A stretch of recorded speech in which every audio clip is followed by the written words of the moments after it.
The CIA created and manufactured this two-man semi-submersible that had no weapons, nearly no endurance, and it actually required a mothership to transport it to its final destination.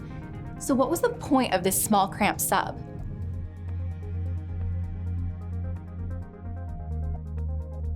The semi-submersible was small and quiet, and it could actually approach destinations that other ships could not.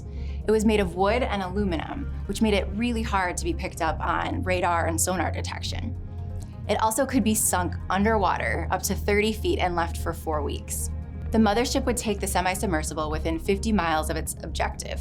Once there, it would actually lower the skiff, which is what this boat is called, into the water. Once in the water, the operator, 1 or 2 officers, and equipment would motor off. If the risk of detection was low, the operator would motor off in a surface mode. But if the risk of detection was high, the operator would actually sink part of the ship until its deck was awash, and they would take off in a semi-submerged mode. But this greatly decreased its speed and range. Once on shore, the operator and crew would unload the skiff, and then it was the operator's responsibility to take the skiff back out into the water and sink it. The procedure was a 19-step process, and other suggestions actually said to tie a rope to the skiff and then swim back to shore and secure that end with a spike.